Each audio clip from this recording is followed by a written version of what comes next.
Hello, everybody. Welcome to Echo Underground. I'm Shanique. This is Mike. And on this podcast, we talk about music, movies, and any other interesting topic. Today's episode is going to be about the new J.Cole album, K.O.D., which according to the internet means kill our demons, kids on drugs, or what was the third one? King overdose. I don't know which one it is, but that's what they tell us. Because damn sure the album didn't. Alright, so I'm going to give this album... It's going to be a hard grade to give. I know. But for me, it's like a C+. And I'm going to explain why the plus is even there. Okay?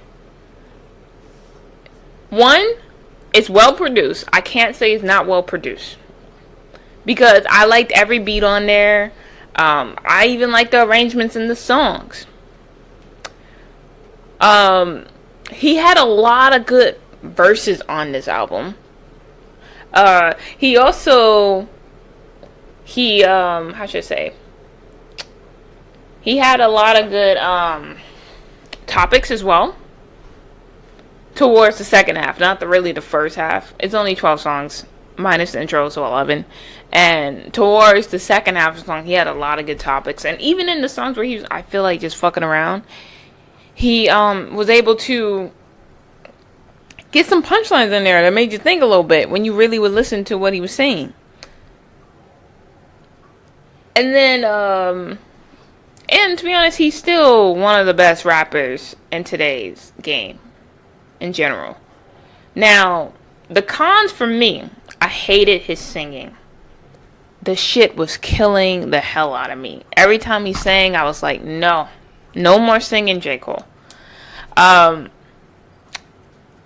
A lot of the songs didn't have replay value. Like, I can listen to them, they're on the radio, whatever, but I'm not gonna go out my way and listen to a lot of it. And I feel like also he was going over my head because I feel like a lot of this was satire. Like, he wasn't serious about a lot of the shit he was saying. But because I wasn't vibing on a lot of it, I couldn't really get past that point, I guess. I don't know. But overall, there's a lot of lyricism on here, but a lot of the songs are not, appealing for me after a first listen. So yeah. Plus for the bars and the beats, and that's about it. What about you? What's your grade? You know what's crazy is, as I went through it, I realized for a lot of the songs anyway, especially in the first half, I was a lot bigger on maybe the verses instead of the chorus, because the first half of this album was probably my weakest point. Shanika already touched on that a little bit. The last half, hell, the alleged interlude and outro, they were better songs than actual songs on the album. And I was like, I'm glad that that's the case, because I was running low on material to actually, give a fuck on this album right now. Because I'm not even going to lie. There's a point where I was just going to give this a solid C. Right now, because of the last half, bumped up to a B+. A B minus. Not going to say B+. A B minus is generous. I'll give it that. But it would have been higher if it wasn't for, the first half of this album. First half of this album, kind of there was, I think, only 2 songs in the album I just straight up did not like. And that's not good out of a song, an album where it's you only have 11 to work with. Yeah. So I was like, that kind of sucks. The features were kind of minimal. One guy showed up twice. There was only one feature. Yeah, he showed up twice, though. Okay, so I'm going to give you background on Kill Edward. He's not a real person. It's really just J. Cole's voice slowed down. Oh. So I'm give you background on that. Because I was like, who the fuck How they feature him on his own song? That don't make no damn sense. It's kind of like how Mary J. Blige featured Brooklyn when it was really just her rapping. Oh, it's the same. It's just, what is it? Good Enough? That song, Good Enough by Mary J. Blige? Or something like that. And it was on her album, The Breakthrough. She's rapping on it, but it says featuring Brooklyn, when it's really just her rapping. Okay. So it's kind of one of those things. And I think Eminem had done it too, where he's just featuring this, and it's really just him. I think Nicki Minaj has done it too. All right, I get it, but that's fine. At least, okay, fine. No features then. No. Quote on air quotes. Anyways, but yeah, first half of this album weak, last half picked up, which kind of, I don't know. This album is, It's not gonna be for everyone. Because before I could always say, I could recommend any J. Cole album to anyone to go through and listen. This will probably be my first one where I'm like, I know this is his most recent one, but I'd go back a little further. To be honest, this one and his last one, no, that's not for everyone. But I didn't like, if you go Forest Hill Drive and back, right, I would recommend any of those. Because one thing I want to say before I wrap up my little, review here for it, but like, I think he's starting to take some elements out of hip hop that I don't like. Because there was one song where he did the dreaded "yeah." Well, see, like, that's what I'm saying. After every line, he put not every line, because he did it now not as much as everyone else does, but he did it though. And he's starting to do it. And like, he just had the yuck going on. His first couple songs were just like, I asked Shanique at one point, are we sure we're listening to J. Cole right now? Yeah, he did ask me. I was like, yes, this is J. Cole. His voice is there, but the flow and the vibe of the whole thing just wasn't there. Like, I'm saying, like, some of these songs just felt real uninspired. Like, it just came out of the grinding machine, out of hip hop. That's what it's throwing out right now. And it didn't vibe with me very well. Now it hurted me, because I was like, damn, dog, I saw you live. Like, I love your shit. This is the first one I'm like, I wouldn't want to. Now here's the thing. Album. Here's the thing. Even the songs that I didn't vibe with, funny enough, I think they would sound amazing live, because it's a good concert type of thing. But also, hearing his last one makes me think a lot of his stuff from the first half was like satire. I'd hope so. Because based on his last song, I'm like, you know what? A lot of it sounds like I'm making fun of y'all. Right. I mean, I'm making fun of myself by making fun of y'all and X, Y, and Z. And you know what? If he released ATM as a single, right? And it has good verses, but it's definitely commercialized enough that young people like it. But if you listen to the lyrics, old heads would appreciate it too. Besides the chorus, not the chorus though. Garbage. But let's get into our top 3. So my number 3 is Brackets. Okay, good pick. All caps, man. It opens with like a little comedy routine, which is low key funny. I found that a little funny. It talks about people dissing him to get clout, which I don't know which new rapper dissed him. I want to find out who it was. I heard it's Little Uzi Vert. And I was like, you don't want that. You don't want that. You're part of the problem. I didn't like his singing per se, but it didn't annoy me on this track. His verses were on point. And he talks about like where his taxes go. He's like, yo, if I'm gonna pay taxes, can I pick where it goes? Like, what is happening? Like, what is this? Unknown senators, putting my money in certain places. It's a very political song, and I thought his verses were good. And I think this is part of the album where it got like better. So yeah, Brackets is my number 3. What do you think of Brackets? Brackets was cool. My favorite parts of the song were the verses. I'm not super sold on the the chorus. The chorus. What the fuck? I was thinking like 5 different words that weren't chorus for some reason. Anyways, yeah, like that was my versus favorite part. Wasn't super sold on the chorus. Everything Shanique said rang true with me, so I don't know real point around repeating it. But I feel like also she's also right. Like I put elements of the song before it as for where the album got good for me. Yeah. But like I feel like Brackets was the one that solidified where the album actually picked up in quality, because everything before that, hopefully, please, dear God, J. Cole tweeted out and say it was a satire, because we gonna get to it. That's fine, we gonna get to it. Okay, what's your number 3 then? My number 3, I had in no particular order. Tell you what, I'm gonna do something weird. This might be the first time I think I've done before. I don't know, it might be a rare thing on this podcast for me to do. I'm actually gonna choose the interlude for my number 3. Okay. The Once an Addict. There was elements of the intro that was into this one where this lady was talking about like pain and Okay, look, I gotta talk about this lady. She appears on all of the songs. And it's weird. She's saying all this deep shit, but she's saying it with like a sexy voice for some reason. Yeah, like a sultry almost. I was like, wait, what? She's like, pain. And I'm like, okay, I don't know how I feel about you whispering pain into my ear. Or just whispering in general. And she's like, pain is good for you. Feel it. See how creepy that is? But that's what she said. Tell me you ain't just cringe on the other end of your headphones. Like, it's so creepy. But I don't know what the deal with that was. But that was probably like something that brought the album down, because I didn't understand the point of that part. But go back to your Once an Addict. Yeah. Also, there's good storytelling in here about him and I think dealing with his mom, something like that. Yeah. Yeah. There's like a lot of things going on there. Like a whole story through was just great. And one of the best things about it is this is an interlude. It didn't really have like a proper chorus. It was kind of just like one all the way through story with like a good beat behind it, and like just J. Cole doing his thing. Because right here is where I was like, J. Cole, this is kind of where your album started, and we have like 3 songs left, and that kind of sucks. So it's like I was a little concerned. Well, maybe not 3 songs, but what was it? No, we have 3 songs yeah, left. Yeah, it was 3 songs left, and I was like, damn, Jay, you took your sweet time getting here. Like I said, hopefully he was satire the rest of it, because the last half of this album feels like a whole separate album from the first half.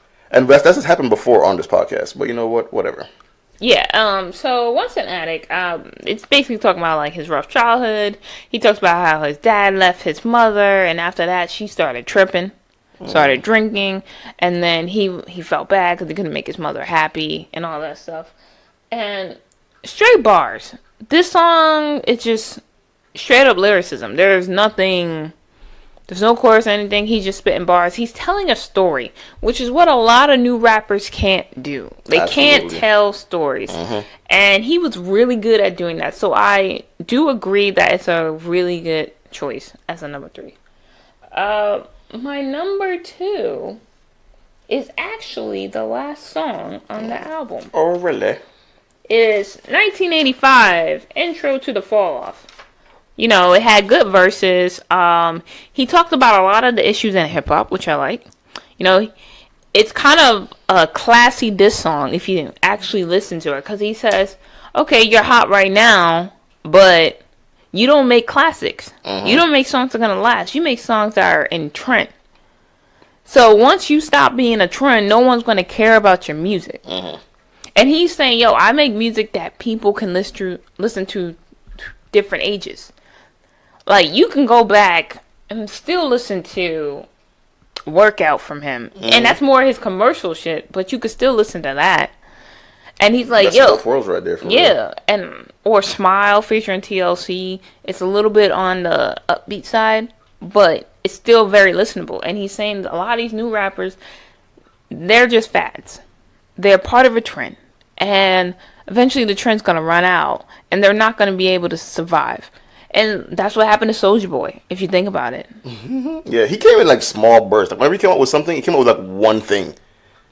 No, like a single at a time. Well, at least for me, when I saw him, I was when like dance songs and Southern hip hop was really, really big. Soulja Boy came out around that time when the dance songs and Southern hip hop ran the game, and he was able to keep chunking out hits. But once that stopped, his career stopped. And it's kind of like what J. Cole's saying is like, you're a trend. Unless you learn how to really rap and adapt and, make actual classics, you're not going to survive. And that's why I like that it's called Intro to the Fall Off. Because that's basically what he's saying. Like, you're going to fall off. And he threw in that line about you're going to end up on Love and Hip Hop. Right. 5 years from now, you're going to be on Love and Hip Hop. Yep. His flow was good. His beat was good. He's pretty much calling everyone they're irrelevant. I just called that too. Yeah. But it's funny. Cardi B started on Love and Hip Hop, and now she went the opposite direction. Right. So it could be, but if you're big and you end up on Love and Hip Hop, that's what he's talking about. Okay. Not if you're like, no one really knows you, and you use Love and Hip Hop to build your brand. You know what I mean? Or if you, like, in like Remy's case, she was gone for 8 years. So she's using it to get back out there. That's different than someone who, like, ran out of options and said, this is it. That's basically what he's saying the new rapper is going to be. He's also challenging new rappers to grow. He's saying, I can't hate on you guys right now because you're all young guys. Because if you think about it, all of them are either 23 and younger. They're not even over 23. And he's like, I can't hate on you. That's all you know.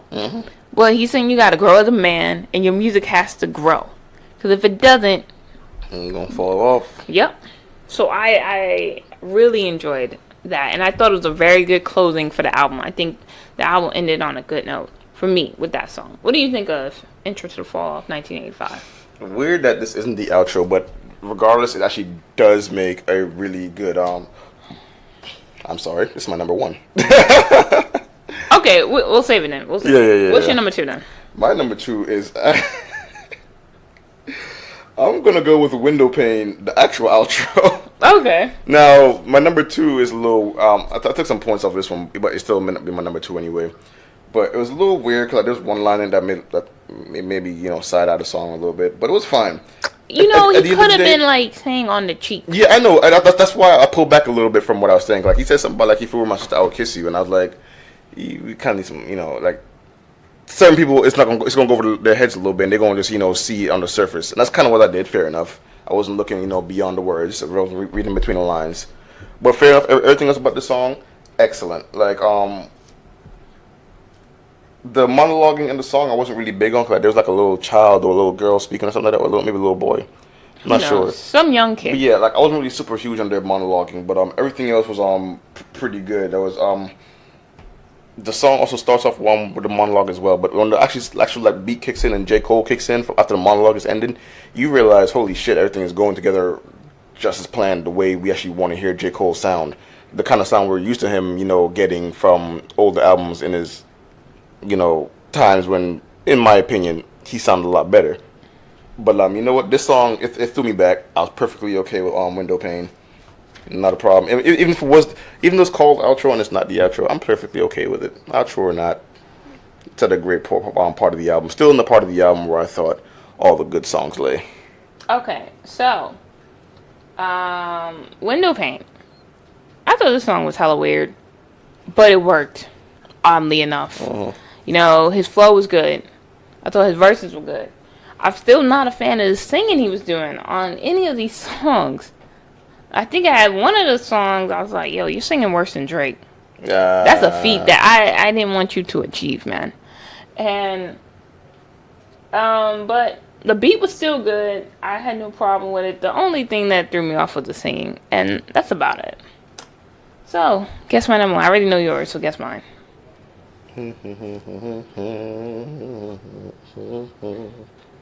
K.O.D? Yeah. Oh, wow. So, here's why K.O.D is my favorite. One, his second verse is probably the best verse on the album. If you actually go back and listen to the second verse.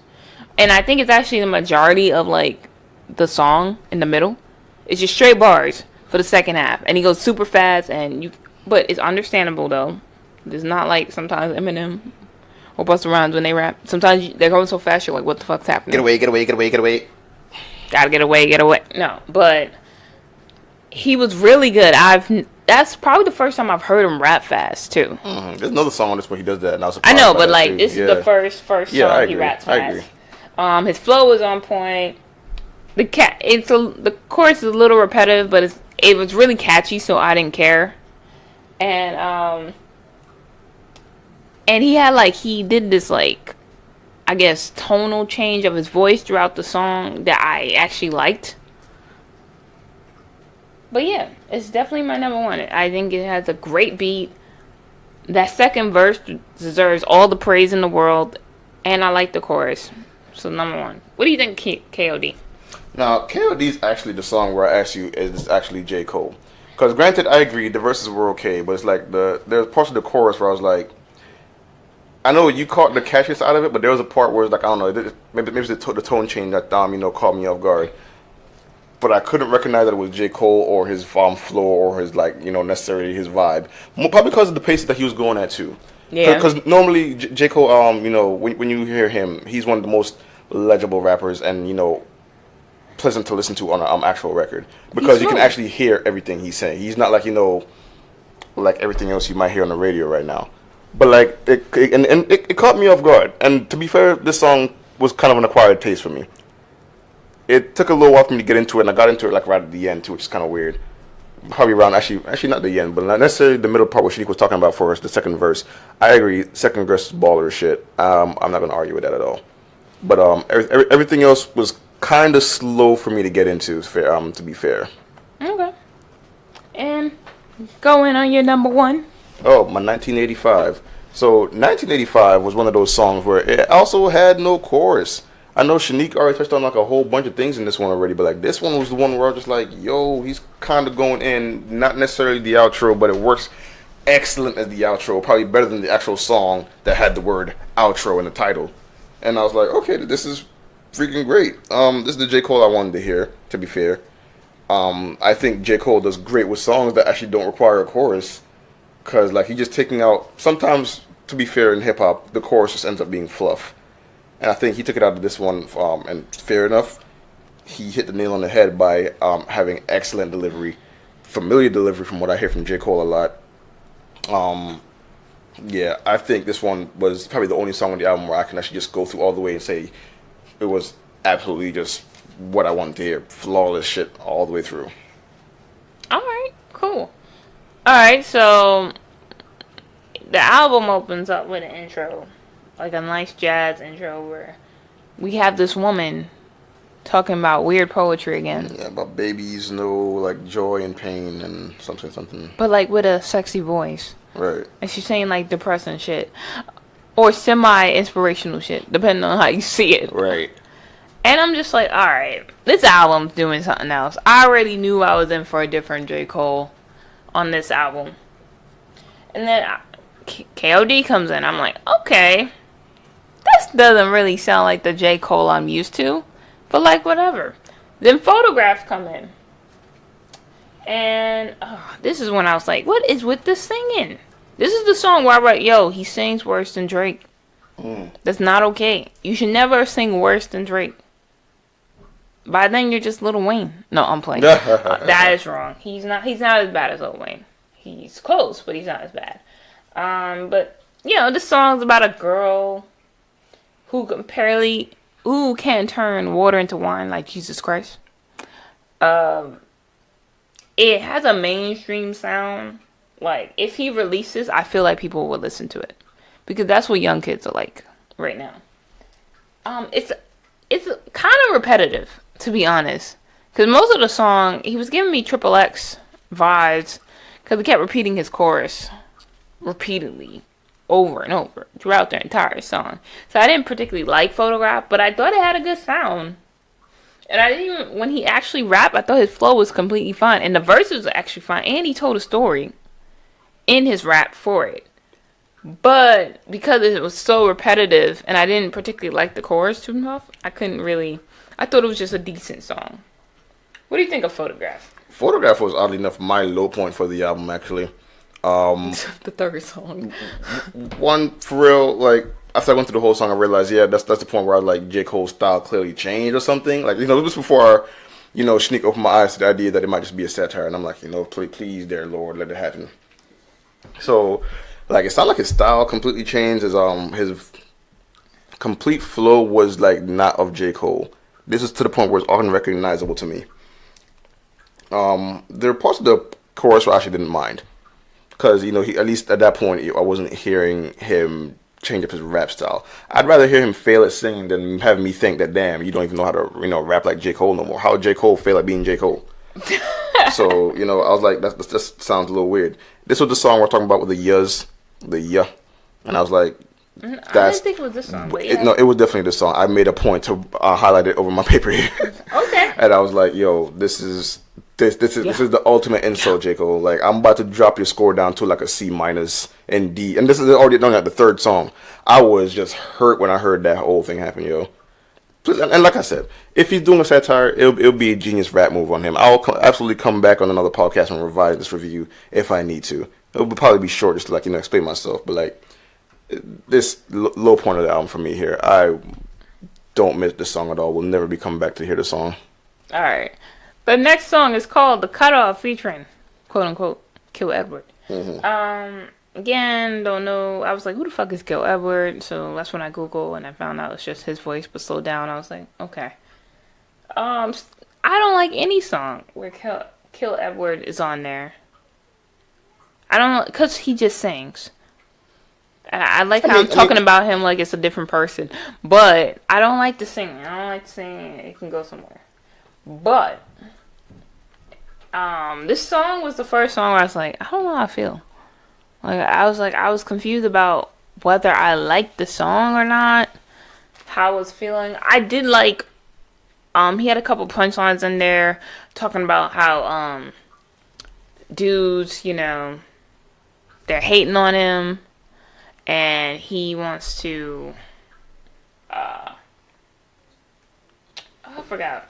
I ain't gonna lie. Lost train of thought mid sentence, man. I really did, but he basically talking about dudes who hate and how he's going to keep getting better, and it's basically one of those "fuck you, nigga, I'm doing me" type songs. And I don't mind it, but it's not my particular favorite. I just thought it was decent. It's okay. It's okay. Yeah, what do you think of the cutoff? Now, the other Kill Edward song I'm not a big fan of. I actually don't mind Kill Edward on this one. Oddly enough, in this, I'm going to say the complete backwards thing of what you said. I'd actually rather his singing than his the little bit of rapping he was doing on this song right here. I know, I'm completely backwards on this one, but I was like, you know why? Because the singing was very minimal. He only had like maybe 4 lines of singing, even though he repeated it for the chorus. But like, and also for the rap as well, because they did that in the intro part. But everything else, as far as that was, as far as Edward goes, I kind of agree with you, because the other song I wasn't really feeling him, and right here was kind of like an awkward introduction for me to him, because I was a little conflicted about how I felt about him. Like, I didn't want to hear him rap, but the singing wasn't horrible. Now, as for the actual beat of the song, this is a cool head bop beat. Like, the pace got slowed down, and I was like, I was jamming to this. And this is outside of all the lyrics and the story and the Kill Edward and whatever. Like, I was actually jamming to this. And J. Cole's part in this actually wasn't all that bad. Like, I know the style still was a little bit, like, unfamiliar to me, but, like, this was in another territory that was a little uncharted. I wasn't really exposed to. So I'm like, okay, I guess I can get with that. Oh, that's not what you're going for from now on, but I guess I can get with that, you know?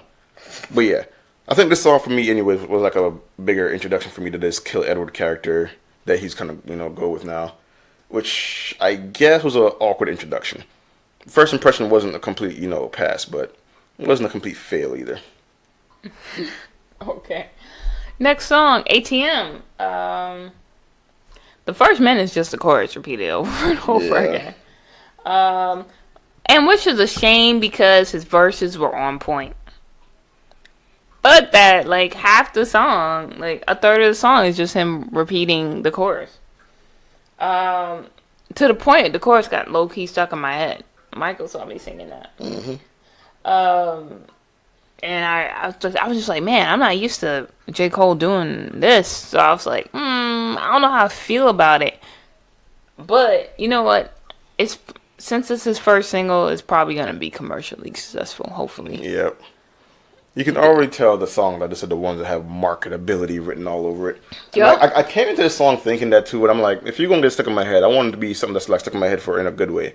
Still a little conflicted about how I feel about that. One thing I will say, Shanique said on one of her earlier songs that the second verse was the best.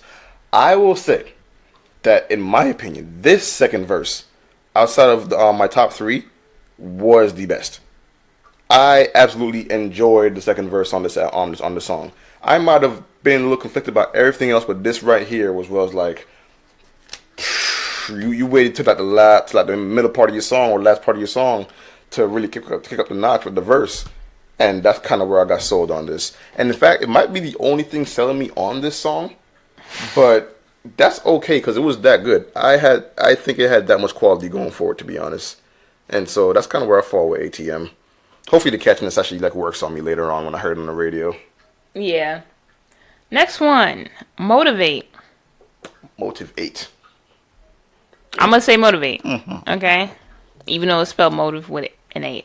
I thought the verses on this was kind of fun. Like, I just thought he was just fucking around. I didn't think he was trying to be serious or anything. I was like, all right, you just having fun on a song. I like that they used the Get Money sample, which is like a staple in hip hop. Mm-hmm. It's a weird fucking song though. Like, it had like weird things going on in it, and I was like, all right, but it's not distracting. I don't want to say it's distracting. And again, this is another song where it's like, it's decent. It's not really that good, but it's not bad. Mm-hmm. So yeah, it's just a decent song for me. What do you think of Motivate? Motivate was a little weird too, because I also thought this one had marketability written on it because of all the repetitiveness of the motivate. You know. Yeah. But the actual sample brought me back a little bit because I haven't heard that in a while being sampled anywhere anyways. Because we've gone through a lot of a lot of albums on this podcast, but like once in a while you just hear a song that sounds like familiar from the '90s or something like that, and you're like, oh, they used the X, Y, and Z. I kind of had that moment with this one, and that was kind of fun. I do hope that Shanika's right about Jay not taking this song seriously, because It sounded like it. I sure can't take it seriously, because I was like, I don't know about this one, Jay. Like, I know Shanique says it's kind of middle of the road for her, but like, this one's kind of on the I don't want to come back to it kind of. I got a song that's like that. So, this next one, which is technically the last song. Oh, actually, no. No. You're right. We got one more after that. Yeah, we got one more. All right. Next song, the one I hate the most. Kevin's Heart. Fuck this song. Like, I have nothing nice to say about it. I don't like his singing. This is like the worst song he sang on. And I was just like, how can you get worse than Photograph? This song. Worse than Kill Edward, in your opinion? Yes. Oh, wow. Just trash singing. I don't understand what I was listening to. And nah, son. What is your opinion? Short and sweet. Kevin's Heart. I don't know if it's like a play on words for Kevin Hart. But I think it is though. Because I wasn't actually looking at the songs the entire time I listened to this album. Because Shanique would just tell me. So when I put Kevin's Heart name down, I put like H-A-R-T for like Kevin's Heart name. No, like heart and body. Okay, alright. That's I ain't know, so that's what I put down. I figured it was a play on words. But the only part of the song I really fuck with is probably the beginning. It was an interesting sound going on, and you know, Jay had a minimalistic part to play here, but like it was kind of downhill from there. I kind of want to agree. Kind of. I'm saying that, you know, sarcastically, it was a lot of going downhill from there. It was so downhill that you're pretty much just vertically falling straight down off of a skyscraper or some shit. Like it's weird because like the first part, I feel like they carried on the first part into something else. They probably would work into, you know, and turn into something. But I don't know. This is, like I said, first half of the album didn't doing too much to impress me. It might have done so in small spots. Like, you know, I kept saying like things like, you know, the second verse I was feeling, or the intro I was feeling, or maybe Kill Edward's introduction was a little conflicting, but I'm kind of trying to get comfortable with it. Or I can fuck with the marketability of it, and hopefully I get used to it. Like, I always have like a spot in a song that I like, or some aspect of a song that I like. But these first bunch, I couldn't jive with. Sorry, just the intros I fuck with Kevin's Heart. All right, and then the last song we're gonna talk about is "Friends" featuring Kill Edward. Kill Edward was the worst part of this song, but everything else to me was fine. I agree. The song's basically about, you know, drug abuse essentially. When he started rapping, I was like, I wrote down drugs ? Then he started talking about addiction and saying how depression and addiction do not work together at all. And he got real angry. And then for some reason, at the end of the song, he switched it to this, I guess I want to say like a different song called Meditate. Because he kept going, meditate, meditate. But verses, fine. When he actually rapped on this record, I thought it was really good. I have no complaints about that. I like that he was actually talking about real shit on this record. So now I can get when, you know, he was talking about all this overdose and drug stuff that people saying K.O.D. stands for. I was like, yeah, I understand from this song. I don't know why it's called Friends. Maybe the drugs are his friends or not his friends. I don't know why it's called Friends. I have no answer to that question. So the song where he was like, you know, he had like the same same dream as his actual friends to get out, but like he was the only one who had like the drive to do it.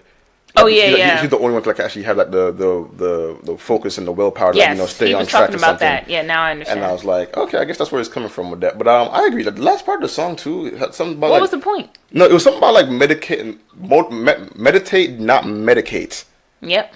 And I was, because he was talking about something about, I guess it was like for weed or something like that, to like, you know, get your I was gonna say source material. I'm pretty sure that's wrong. Like, you know, some people actually do like, you know, smoke to get their more motivation for their songs and whatnot. Yeah. You know, plenty of rappers do that. Like I could. Are we sure it's for motivation or recreation? I mean, we don't know necessarily everyone's method, but I'm assuming that's what Jay is talking about anyway. Yeah. Because I feel like maybe some people that he's talking about didn't find that gray area that actually helps. So he's saying, yo, meditate, not medicate. Like, yo, don't smoke to find, your motivation here or that one thing that's gonna help solve all your problems. Just like sit still, Think about it. just think about it for a little bit. Don't put nothing in your system or your brain that's going to alter perceptions of anything, nothing like that. I agree. I will still fuck with the first half a little bit better than I fuck with the second half of this song in particular. But and Kill Edward, this was if the first one I was a little conflicted on, this one I just didn't want him to be there on. I think the song would have done a little bit better for me if Kill Edward wasn't there. Don't get me wrong. I'm really interested in this new character he's trying to come up with, but I kind of want him to see him in No, in better I don't content. want him. I want Edward to stay dead. Okay, kill him. I want him. Kill him. I need J. Cole to feature himself more often. He's pretty minimal on features. So I'm like, you know what? I don't need. He don't need to have features. He's J. Cole, man. He doesn't. It's technically not a feature. It's technically J. Cole. Can't feature yourself. Well, he shouldn't have featured this version of himself. I like Edward. I'll give him a chance. No, Edward can go somewhere. Eddie. Hashtag kill Edward. For real. Anyway. Yo, she's so dark. So, closing remarks. Honestly, I would not buy this album. I say stream it at least because if you're a J. Cole fan or even just a hip-hop fan, I feel like you could at least find one song you like. But I don't think this album's worth buying. No offense to J. Cole. I still think you're a really dope rapper. Probably one of the greats. But no. I mean, everyone's not perfect, and I'll definitely co-sign with you on this one. I would probably not put money toward this one, to be honest. And if you do, I'm already giving you... This is Michael's, little spoiler for you here. Second half of the album was all the gold is at. Maybe maybe your tastes are a little bit different. I mean, K.O.D is a little conflicting for me too, but it was okay. But okay. Tell you what, if your taste is different from mine, you'll find something to like. But my recommendation is definitely for the last half to keep a close ear on, especially that last song, like its actual outro. I'll definitely keep your ear out for that one, because that's probably one of the ones I'll definitely probably go back for. No chorus all the way through, just J. Cole dropping lines. No problem with that. He did it well. Alright. So guys, let us know what you think about this album. You can tweet us at EchoU Podcast. You can also find us on any social media site at Echo Underground Podcast, and that includes iTunes, SoundCloud, Facebook, YouTube. You can also find us on different podcasting apps as well, including Castbox and I think Stitcher as well, under Echo Underground Podcast. And we will see you guys the next episode. Bye. See ya.